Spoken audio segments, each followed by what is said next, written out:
Well, I was just discussing, maybe I should put this up there. This is part 2 of Zeissl versus Walhoffen, played in Vienna, 1899. Zeissl is white and Walhoffen, or Hoffen, is black. And here I was just discussing black had just played its eighth move.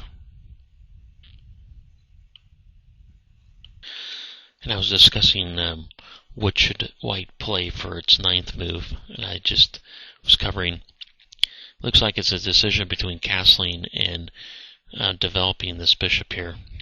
And I said that actually castling is a poor decision. I think really needed to develop this bishop here. The other alternative is, it looks like this bishop is really going to be shut out of the game. You know, we can move it maybe back to e2, which we should have done in the first place, but you know, that's we're losing a move. The alternative is, in this position, is seeing that looks like black is going to play d5 and the bishop's going to be shut out. It would actually maybe the play bishop takes g8, rook takes g8, and then castle, or develop the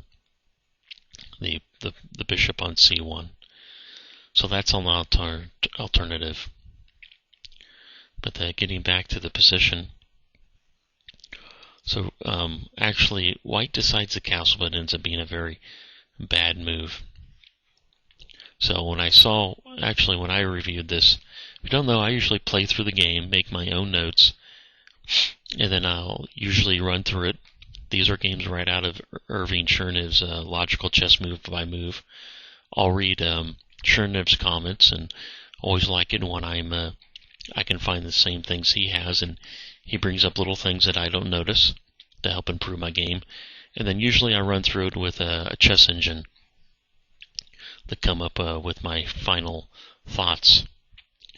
So it's nice to know that when I saw white move in this position, I thought it was a terrible move, which actually leads to losing the game. But white castles, and then black plays the natural d5, and so still white had a choice to putting the bishop on e2, but moves it back to b3, which is, the bishop is just sometimes they call this hitting a wall. It's just sort of pounding right into this pawn, really doing nothing. At least if you moved it back to e2, it could help defend, like I explained before. But white plays it back to b3. And now black plays knight f6, developing a piece, and also black plans on attacking the king side. So if black wants to attack the king side, it would want to get rid of the defenders and help, it has to get through this pawn shield in some type, so it wants to lower a pawn forward or smash open the position.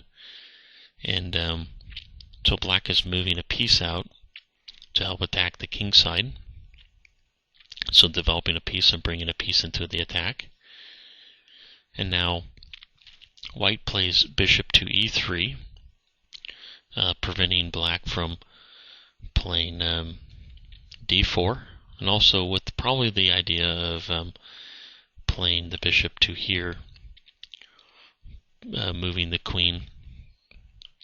But now black, this is the beginning of the end for white, really. From here, the game is almost automatic. White has little choices after this. Black plays bishop to d6, threatening mate, taking this pawn. And what choices does white really have? It looks like the only real choice is the move g3. White could attempt playing f4, but this doesn't work either, because if white plays f4, then black just takes the pawn en passant, and then once again black is threatening checkmate. But maybe if you played f4, maybe you're thinking, well, great, it gave the king a a flight square. I'll take, White could have said, okay, I'll take the pawn, and, now I'm going to lose a pawn. Technically, Black's now up 2 pawns, and then if you said, okay, I'll just move the king away, well, Black has this nice move of bishop to g4, and the queen has nowhere to go. So that doesn't work. So the only real move in this position is g3. Like I said, now the game's basically over, because Black, these moves are almost automatic. With the move g3, White weakened these 3 squares around the king. So now Black is just going to infiltrate into the weak squares and win. First, what it's going to do, it's going to, the white squares are weak, so it's going to get its white bishop in there, down in there deep. So it's going to play bishop to g4. Now the queen has to move. So the queen will move to d2, or maybe White can plan on playing, something like maybe, that move to get the queen away, but as we'll see, that won't even work. Now Black plays bishop to f3. And now White does play bishop to f4, but it's too late. Trying to get the queen, or, White's probably thinking, I get the queen away and take out this bishop here, and I'll get rid of some of Black's attackers, and I'll be able to survive, and maybe somehow come up with a way to get rid of this bishop on f3. But now the game is over, because Black plays queen to f5, threatening to checkmate by playing queen here and queen here. So if you look at it, Black is 2 moves away from checkmate. So White actually does not have time to take this bishop here. White can win the bishop outright, but it would get checkmated. So Black is 2 moves away from checkmate, so White has to find somehow to prevent checkmate in 2 moves, and it finds it by playing knight to d1, with the idea of moving the knight to e3 and then, protecting this square. But Black just continues.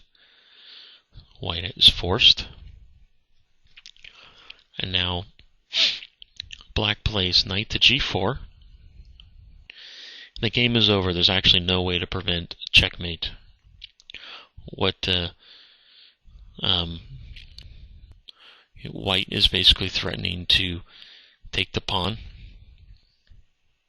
and then to deliver checkmate here with the queen. So whatever move White makes, White loses. So White decides to move the rook over, maybe trying to give the king an escape. But once again, Black takes on h2. The king moves over, and then Black will just checkmate right here.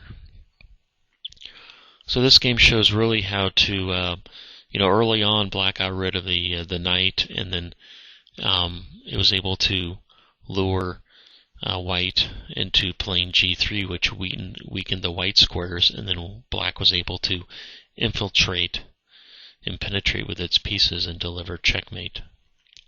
So that's a good lesson. And that's it for this annotated game.